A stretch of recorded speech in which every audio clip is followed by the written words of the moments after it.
Yo, what's going on, y'all? It's Combo Breaker 99. I am back with another quick video. All right, y'all, just back with this discussion video here on Marina Rodriguez. Shout out to Robert Henry. This was a article from Bloody Elbow he had posted up on the Facebook page. And, Marina Rodriguez, she did this recent interview talking about her win over Miranda Eboks. And, some of the things she talked about as far as talking to media more and changing her personality. Real quick, let's see here. Yeah, the article, she basically said Marina Rodriguez was her biggest win to date, and that she wasn't really going to change her style, not necessarily her fighting style, but her actual approach to being a bigger fighter and being a charismatic fighter, if you will. Which, first off, I have to say, I definitely agree with this being her biggest win. It is. But I also have to say that I'm on the fence with some of the things she said. I agree with a couple of things she said about, this approach, now that she's won this fight, and her approach as far as letting the wins make her known. Well, if you want the wins to let you be known, hey, you got to make sure your skill set is on point. I will say that first. You have to make sure your skill set is on point. If you want to be a low-key fighter, then everything you do in the octagon has to make sense, and it has to translate to being the silent assassin that you want to be, that you want to promote yourself as, But real quick, I feel like as a fighter in the UFC, you have to balance the UFC/entertainment, because that's what it is. It's fighting/entertainment more so than guys like something me and TJ347 were talking about in the live stream last night. UFC is more for casual, so you're gonna have to find a good balance, and I think that's what Marina Rodriguez needs to find, instead of addressing saying I'm not changing, win, lose, or draw, I'm not gonna change and be this charismatic person, because I think she's feeling like Eboks was so hyped up, that it kind of messed with her training abilities and everything. But I don't think it was that. I think it was just a little recklessness in there. That's all. Because, if you go back to, let's see, something she said in this interview here. She said, it was my biggest win of my career because it was an incredible knockout. Two in the same, actually. It was against a fighter who was very hyped up by the fans, even more so because I was an underdog and had little to no attention on me before the fight. That makes the win even more prestigious. So it was kind of like she was a little bit envious of the popularity. At the same time, it kind of agitated her that Eboks was so popular, so much more popular than her. Well, like I said, again, the UFC is entertainment and it's MMA. So if this person is finding that balance, if they're finding that balance and they're able to do both, you can't get mad at them. Because, Eboks, she does have a lot of hype behind her. But at the same time, her skill set of well-roundedness really helps push her more so. Because there's a lot of people, that, of course, the casual men fans that like the way she looks, but there's also the hardcore fans that appreciate what she shows in the octagon. Now, granted, Marina Rodriguez does have a better resume. I don't argue that. That's a known fact. I push that on my channel all the time, that Marina Rodriguez has the better resume than Eboks. But it's all about the way you do it. It's all about the way you push yourself. See, Eboks is winning all around, even in the loss, because she promotes herself. She showcases more well-roundedness, which is something I'll talk about in another video about Rodriguez, and the fashion that she beat these lesser opponents like Dern, Marcos, and Van Zandt. See, Marina Rodriguez is on this side. Okay, she's low-key and she's working on her skill and she's being this fighter about to fight, but her biggest win to date that she can say is Eboks. So what does that say? Her biggest win is over a hype job, when she's had big fights with Carla Esparza, Cynthia Calvillo, Tisha Torres, Brandon Marcos, and the only fighter she beat was Tisha Torres. So what does that say? What does that say? This fighter over here has found more balance, even though it is against lesser opposition. They have a better balance. So Marina Rodriguez, if she wants to be seen as the more popular fighter that's about to fight, you got to let that translate into the octagon and get W after W after W. And that's how even the casual fans will start to pay you some attention. Look at Khabib. Khabib's not a big talker, but he has some kind of demeanor about him where you're going to pay attention. Granted, he is a man, and more men in the UFC cater to the men, and they don't even take time to learn the women, but they will start to learn the women if you are kicking ass and taking names, and I feel that's what Marina Rodriguez needs to do more of. That's why she was considered the underdog in this fight, because she lost to the better competition on her resume and hasn't improved as much. She hasn't showed the skill set of well-roundedness as well. Now, more attention would have been on her if she had those tools in the beginning. So you can't really say, okay, I beat this hype job and, this makes this more prestigious win. At the same time, feel some type of way that Eboks is taking this approach. And you can't really say, oh, man, like, I'm not going to change. Well, if you want to get that exposure for the fight game, you got to take some type of approach to media too. You got to make yourself known, especially if you don't speak English in the UFC.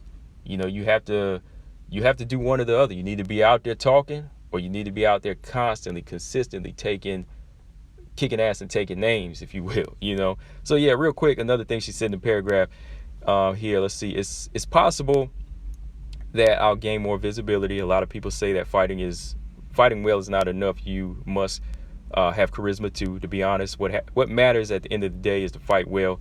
To win and be convincing in the octagon, people need to understand it's not easy being a high-level athlete. You need to watch what you eat 24 hours a day, your diet, your resting time, your study, so you can always have a better training session than the one before.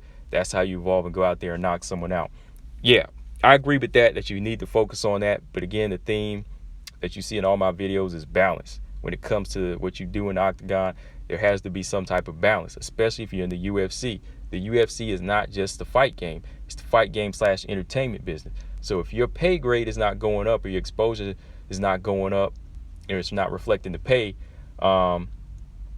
you might not be doing something right. Especially if, as a woman in the sport, women, they have to work a little bit harder still. Okay, there is Wmma now, but you still need to work harder out there and convince these casual men fans out there that you are something to watch. You are a force to be reckoned with.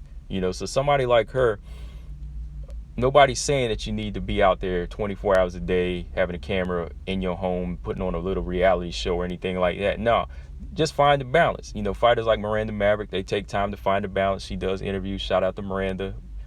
She's always out there in the media balancing that.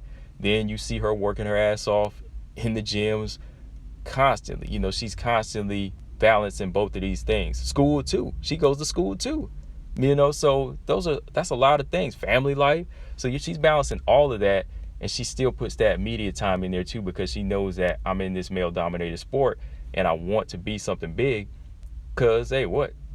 They gave me a shot at the UFC. So I feel like Marina Rodriguez, she needs to think the same thing. They gave me a shot at the UFC. So let me be known. Let me be known to a certain extent. I'm here to entertain. So I got to put some type of personality out there, because it still plays a role. Charisma still does play a role. Nobody's saying go out there and be a buffoon, but you have to have some type of charisma about you, even if you are the silent assassin, which goes back to fighters like Weili Zhang. Like, that's why I'm going to do a video on Weili, why I'm a more so growing fan of her after this, because she's a fighter of less words.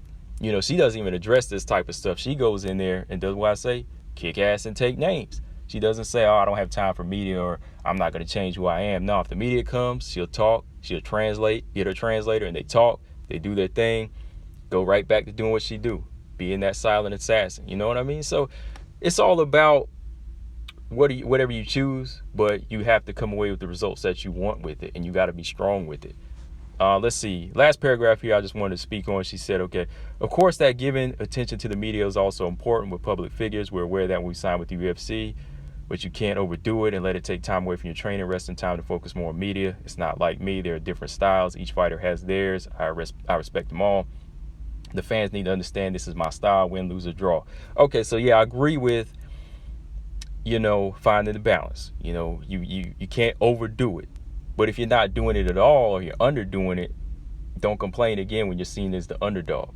You got to show improve in the octagon, but at the same time, you got to let people see you working, and you got to be talking to the media somewhat to get more followers and be just as big as somebody like Eboks. If you want to use it if you want to get your followers just by your training and what you do, and not by your talking and bikini pictures and all that, put yourself out there that way.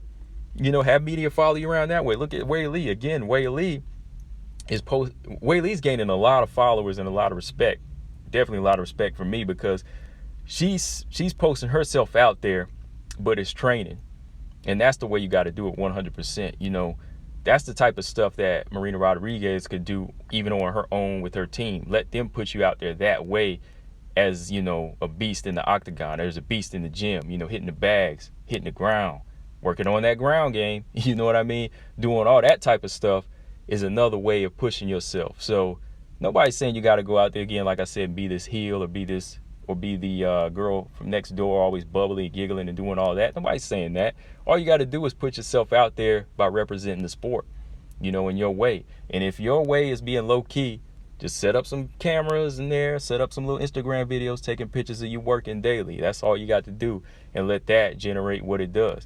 That's as simple as that. I see a lot of boxers do that too. That's how you gain fans. Let them know that you're working. If you don't want to attract the casual side, at least attract the hardcore fans that want to see you in there working. So yeah, man.